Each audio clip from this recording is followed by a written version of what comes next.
Hey guys, how are you today? Quick rant before we dive into today's chaos.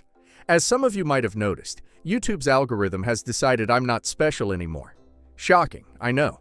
So now if you don't like, comment, or do a little backflip in the algorithm's honor, this video might just vanish into the void, never to be seen again. Seriously though, even a hi or "this is wild" in the comments helps way more than you think. It tells YouTube, hey, people actually like this channel. Maybe don't hide it from everyone. That can really help push my videos out to a wider audience, not just to my subscribers. So if you enjoy these stories and want to support the channel, that's the best way to do it. Now grab a drink, get comfy, and enjoy the drama. You won't want to miss this one. I, 27 female, want to start this by saying I absolutely love my younger sister Catherine. I have no idea what has happened in the last few days that has caused her to completely change her feelings towards me. You see, I've been raising and taking care of my younger sister, who is currently 24 years old, ever since our parents passed away. I was just 19 years old, and Catherine was 16 years old when our parents met with a car accident while driving back from church. We were heartbroken, to say the least, not just because we had lost them, but also because the last time we spoke to our parents, we were all fighting. Our parents were extremely controlling since the time we were born. Being the eldest child, I was literally their scapegoat for everything. I was not allowed to wear certain colorful clothes or go out with open hair, as my mother felt that it would attract boys. She would tell me how I needed to act like a girl all the time and would teach me things like to cross my legs while sitting and to not drink water directly from a bottle. I know how ridiculous this sounds, but believe me, this is what my mother was like. She would strictly check my appearance every time I had to step out of the house and would smack my hand with a ruler if I was not abiding by her rules. I remember once at a school fair, I wanted to wear a skirt just like all my friends had decided. I knew my mother would say no, so I decided to sneak my skirt into my backpack so I could later change into my school washroom and take pictures with my friends. Well, it turns out it was a huge mistake. Someone's parents, who also belonged to the church, spot of the four of us wearing skirts and complained about it to our parents. Suffice it to say, my parents were furious. As a punishment, my mother made me kneel down on the ground continuously for 4 hours until my knees were sore, and I had to beg my mother for mercy. My dad did not allow me to have dinner that night, as he felt I was being too much of a spoiled girl. He told me that I was not allowed to be friends with those girls, and that he would take away my bedroom door if I continued talking to those girls. I remember crying a lot in bed that night and wishing I had better parents. As you can imagine, because of this incident, I was so traumatized that I decided to stop being friends with those girls. I didn't want any trouble. I was afraid of making new friends, as I didn't want to get in trouble later. My parents were also extremely obsessed with my grades. My mother would wake me up every morning at 5 o'clock so I could study before going to school. She would sit and knit while I would try to memorize the chapters for the day. Sometimes she would quiz me from the book, and if I wasn't able to memorize, then she would slap me or threaten to not give me breakfast. This is why all throughout my high school, I had the perfect grade so my parents could then brag about it to their church friends. Things got even worse once Catherine was born. While I was treated poorly, my sister got the best from our parents. I don't know if it was because they were tired of monitoring me and cared less about her, or if they just liked torturing me specifically. But my parents were very different around Catherine. While I was beaten up for small things, they never raised a hand on her at first. It became clearer, you see. My sister looks exactly like my mother. The same blonde hair, blue eyes, and thin lips. My mother would always point out her features and tell everyone how beautiful her second child was. On the other hand, my mother would judge my weight and monitor it during high school when I started putting on a bit of weight because I was depressed and I had literally nobody to talk to. My mother would poke and pinch my belly to get a reaction out of me. She would taught me that I was too big and that when she was my age, she was the skinniest in her class, so I needed to lose weight too. Her words still haunt me to this day, because I cannot imagine how my own mother could have talked to me that way. As a result, I was not allowed to eat certain food items after that, and she would cook my food without oil and salt in order for me to lose weight. The food tasted bland and was literally so bad. However, I could not even complain about it. However, Catherine had no such restrictions. Whenever anybody pointed out to my mother that I was intelligent and that I would go to great heights, she would find a way to bring the conversation to Catherine and would tell the person how her second child is so gorgeous and reminds her so much of herself on account of her beauty. This became a usual thing for her, and it made me feel really bad for my looks and weight as a child. Can you imagine how it feels to hear your parents constantly compliment one child just because they look similar to them, while I was made fun of for my weight? My mother would remind me every day that I needed to look presentable and beautiful if I ever wanted a husband in the future. Otherwise, I would remain an embarrassing spinster for life. When I was in 8th grade and my sister was in 5th grade, my mother started trying to convince Catherine to take part in a children's beauty contest. Now, Catherine has never been a confident child. Hence, she was understandably apprehensive about walking and talking in front of an audience. She tried to refuse, but Mother was adamant. She assured Catherine that it was going to be fun. Turns out that Catherine won the contest, and I think this was the day that changed all our lives, perhaps for the worse. After this, my mother became obsessed with Catherine and would force her to take part in multiple beauty contests in a year. My dad would support this idea as well, because they were winning cash prizes, which he loved. Catherine would sometimes tell me how scary and uncomfortable she felt during these contests, since there were a lot of grown men who would stand around the stage and ogle at them. Apparently, a few of those men would even approach our mother and encourage her to bring Catherine to various auditions, which my younger sister was not at all comfortable with. Clearly, this was all my mother's dreams, and she was trying to live vicariously through her daughter. I felt so bad for Catherine that I tried talking to my mother about it, but as usual, I was dismissed before I could even finish my point. My mother taunted me that I was just being jealous of my younger sister, since I was not beautiful like her. One day when I came back home from school, I found Catherine crying in our bedroom. Our dad was at work, and our mother was out for groceries. She looked terribly upset, which made me concerned, so I asked her if something had happened to her. This is when Catherine starts recounting how a man she had seen previously in one of her beauty contests had been apparently stalking her at school. I was shocked when I heard her recount how the man had tried to approach her through our school fence and told her that he had always wanted to talk to her. This was an extremely disturbing situation, and I told her that she needed to tell our parents immediately. However, Catherine started to cry and told me that she was scared to do so because no one would believe her. I promised her that I believed her and that I would hold her hand while she recounted what she told me to our parents. To no one's surprise, when we told our parents during dinner that night, my dad looked at us nonchalantly while my mother told Catherine that she should be happy that she had a new fan. Our parents refused to take her seriously and told Catherine that she must be overreacting. It was impossible to argue with them, and Catherine looked defeated. Because our parents refused to believe Catherine, I decided to take the situation into my own hands. The next day, I told Catherine's homeroom teacher about how this strange adult guy was trying to talk to my little sister. She was as concerned as us, and assured me that she would talk to the principal, and they would investigate further. Turns out what Catherine said was true. So my principal decided to call our parents and alert them about this, so they could file a proper complaint with the police. However, our parents, instead of thanking the principal for telling them about this dangerous man, waited for us to come back home so they could shout at us. Mother told us how she was embarrassed that we had made a big deal about this, and that people were calling them to inquire about it. Dad scolded us that because of what we did, people would now assume that they were not taking care of us enough.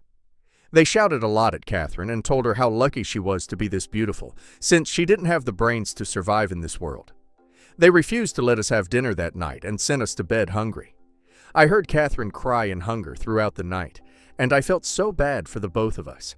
However, the next day Catherine stopped talking about it and did not want to have any conversation regarding the man. She told me that our parents were right and that she should have never told me in the first place. She also blamed me for going to the teachers about it and spilling the beans, since that further escalated the problem. Since this incident, Catherine stopped sharing a lot of things about her life with me. Although lucky for her, our teachers kept a sharp eye on her in case if the man ever returned. She sort of blamed me for how things turned out with our parents. It is also important to note that my mother would constantly criticize me to my face and behind my back to Catherine, and I guess this made my younger sister respect me a lot less. She started to dislike me for being so different from her, when previously we at least had each other to share our secrets with. After the incident, she kept to her side of the room and seldom talked to me. Catherine went on to win more and more awards and made my parents very happy. She would closely monitor her food intake to make sure she was not gaining weight, and would judge me if I ever had a pizza or a burger. As you can imagine, we did not remain close as I grew tired of her talking and behaving like our mother.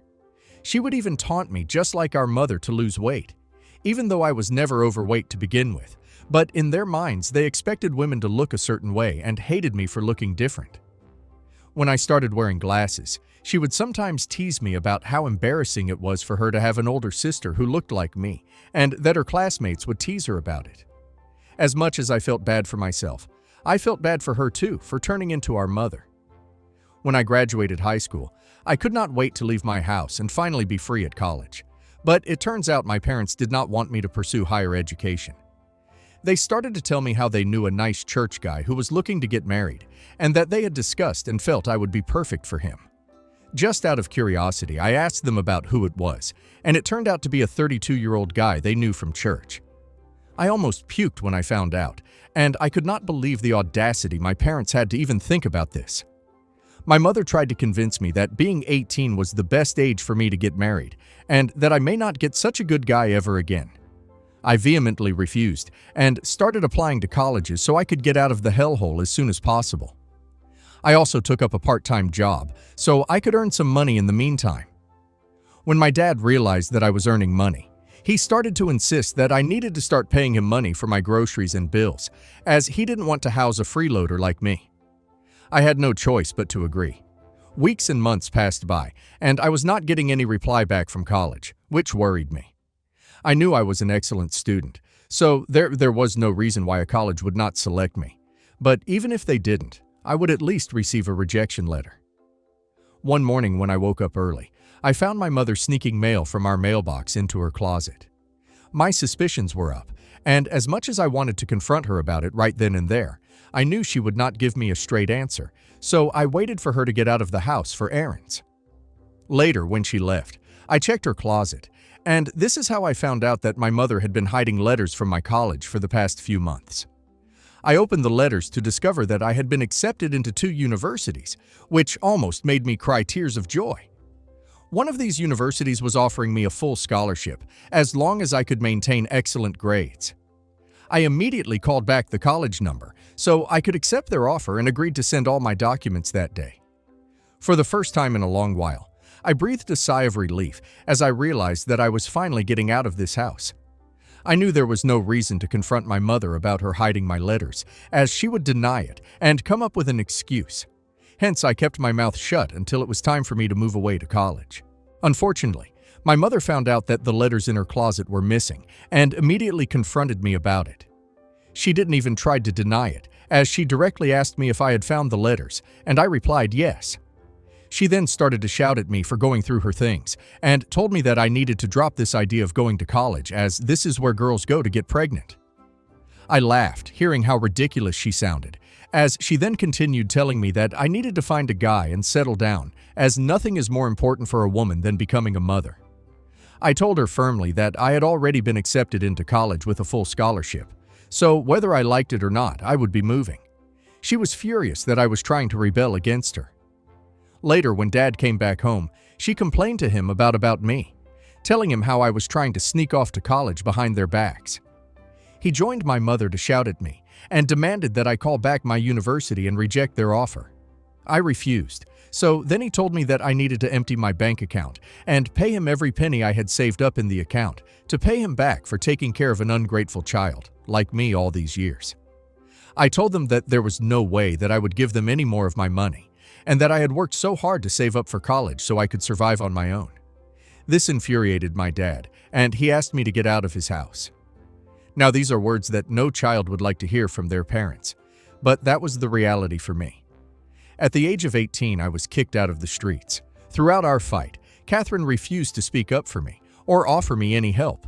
I mean, I knew she could not do much, but I still thought that as my sister, she would have my back, but she clearly didn't. As a homeless person, I decided to reach out to my pastor for help. He was surprised to hear that my parents had thrown me out and immediately helped me get in touch with a local shelter. The shelter provided me with a temporary place to stay and connected me with resources to help me out. Despite how tough this was, I was still happy because I knew that this was just a temporary thing until I could go away to college. I continued to work and save as much money as I could throughout this time. My situation did not go unnoticed, and many people from our community reached out to our parents to shame them. My pastor gave them a stern talk about how terrible they were as parents. I guess this is why my parents must have started to feel guilty, because they tried to get in touch with me and asked me to come back home. Dad told me that I would have to pay a small rent fee to him, but otherwise he was fine with me moving back home with him. I refused and told him that I would rather sleep in the shelter or on the streets than ever share a roof with him and mother. I stuck to my words, and in a few months, when I finally went away to college, I knew that our relationship was completely done. This is why I had not talked to my parents in a year, and Catherine didn't have a phone of her own, as our parents refused to get her one, so I had no way to stay in touch with her. One night, I woke up to several calls from an unknown number, and when I picked up, a nurse told me that our parents were in the hospital and I needed to come down immediately. I asked them if Catherine was okay, and they told me that she wasn't in the car but that she was badly shaken up. I had to take a bus to go back home, and it took me a few hours to reach the hospital. I guess Catherine was alone during this time, because the moment she saw me, she screamed at me about being late and how selfish I was to not even be by our parents' side as they were dying. I tried to tell her how my college was quite far away, and it's not like I could just fly here, but she wasn't ready to listen.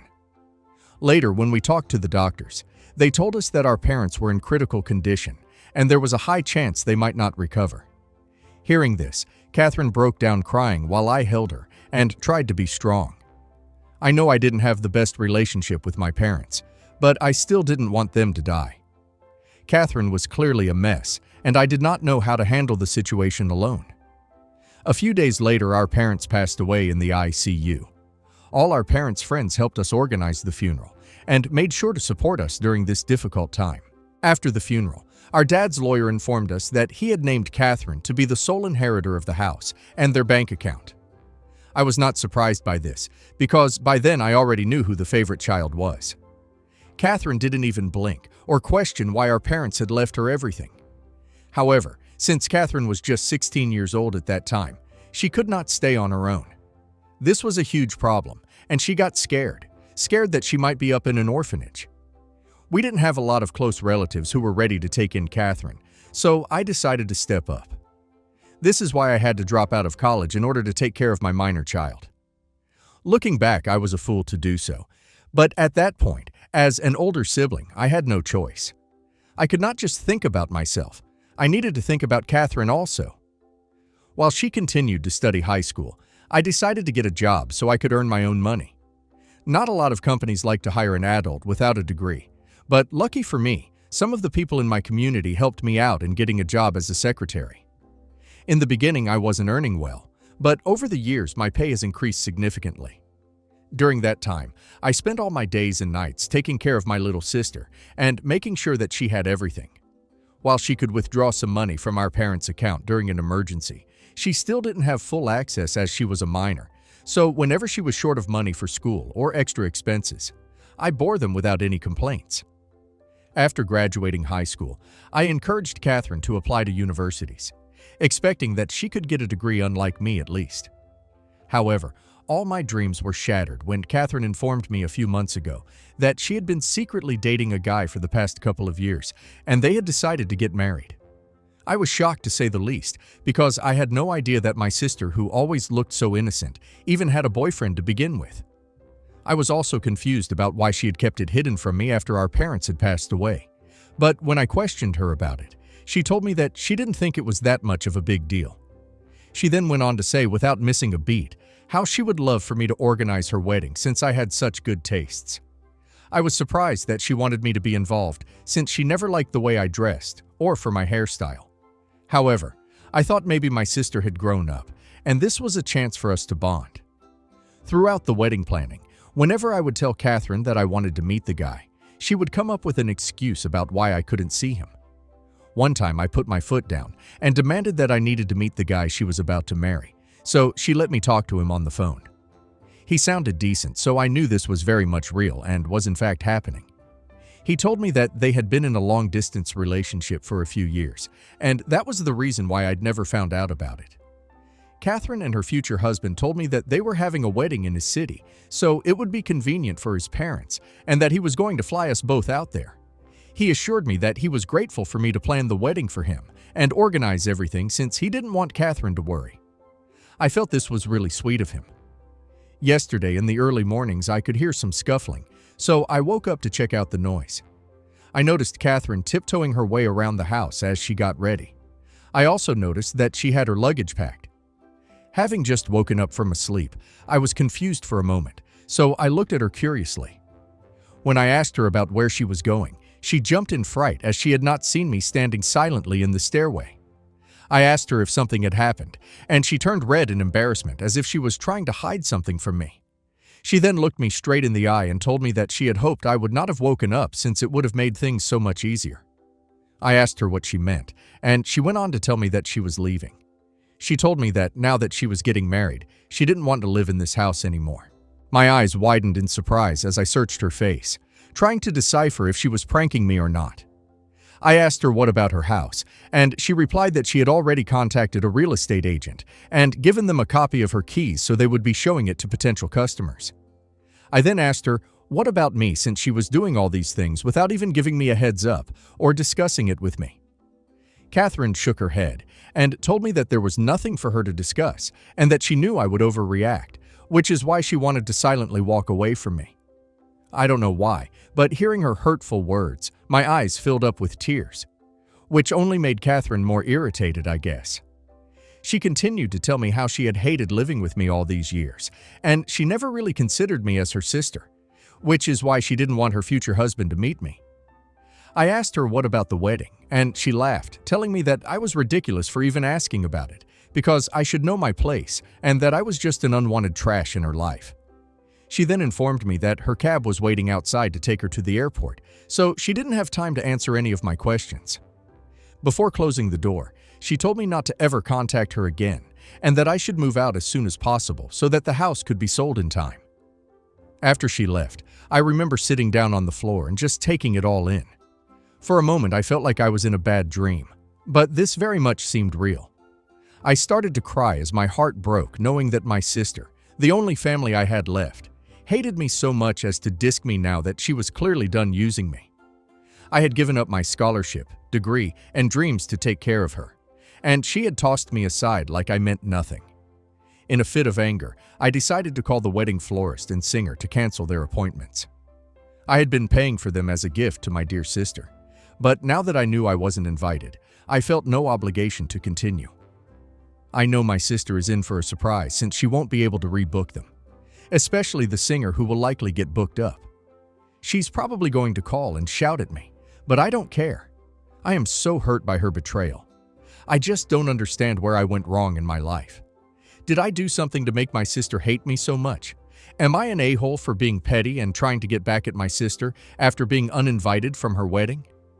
Not the a-hole. OP gave up everything, her education, her freedom, her entire youth, to raise her sister and make sure she never had to struggle. That's something only a truly selfless person would do.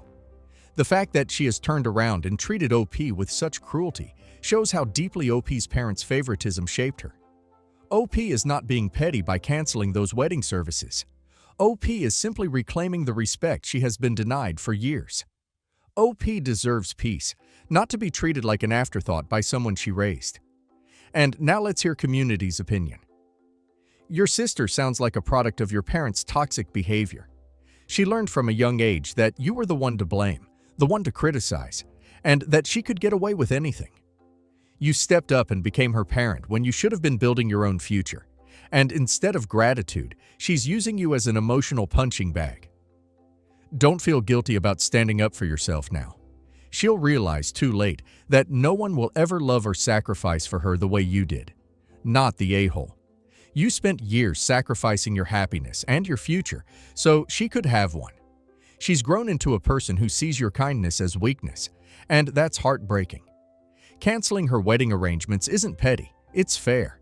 She doesn't get to insult you, throw you out, and still expect your support. The best thing you can do now is walk away, heal, and build a life that's yours alone. One day, she'll look back and understand that she lost the only person who ever truly cared for her. Your story made me tear up. You were barely an adult when you lost your parents, yet you still found the strength to protect and provide for your sister. You did everything right, but people who've been conditioned to see love as control often reject the ones who care the most. Don't let her words break you. You are not unwanted. You're exhausted, betrayed, and human. This isn't pettiness. It's finally drawing a line after a lifetime of being walked over. Take your power back and focus on your own healing now. Update 1. Hey guys, so I feel much better after reading all your stories. Thank you to everyone who reached out to me in my personal DMs to check in on me. I promise I'm doing much better now that I know I am not alone. To everyone asking as to why I sacrificed for my sister, I do blame myself. As the oldest, I thought this was what I was supposed to do. I think it would have been better for me to continue getting my degree, and Catherine should have lived at an orphanage, but now it's too late to regret. I feel like moping about my decision years ago is not going to change anything. Update 2. Okay, so as expected, my sister called me to yell at me for canceling her florist and wedding singer. At first, I didn't pick up her call, but after her persistently calling me, I decided to pick up. She told me that apparently I had no right to cancel them without at least giving her a heads up, and that she could have paid for them instead. I laughed and told her to never call me back again, as I had done exactly what she deserved. She continued to tell me how both she and her Ion think that I'm extremely selfish, and that this is why our parents never loved me. Before she could speak further, I disconnected the call as I felt so pissed hearing her words and blocked her immediately. I have no idea how she has the audacity to be angry at me when she literally abandoned me and asked me to move out while I spent years of my life sacrificing and taking care of her. How can some family members be this ungrateful and vile? I am just done with her. I don't care if her man brainwashed her or she has always been this way. She can do whatever she wants. I am done. Update 3. Hey everyone, it's been several months since I last updated here. I just wanted to let you know that I moved out of my sister's place, and I am currently living in a rented apartment. I have blocked my sister from everywhere, and she doesn't have my new address, so there is no way she can ever disturb my peace. I have no idea about her life, but as much as I am angry with her, I wish you're nothing but the best. A lot of y'all pointed out to me how our parents are to be blamed for traumatizing both of us. And this is exactly why I don't hate my little sister, even after everything she put me through. I know she will get her karma, and when she does, it will be on her own. I am concentrating on taking care of myself and focusing on my skincare and job. I have started to go out for many self-dates, which bring me a lot of joy. I have been reading self-care books and joined a gym. I am mentally much better than I was a few months ago. I think I'm going to be just fine. Thank you to anyone who stuck by me through this wild ride.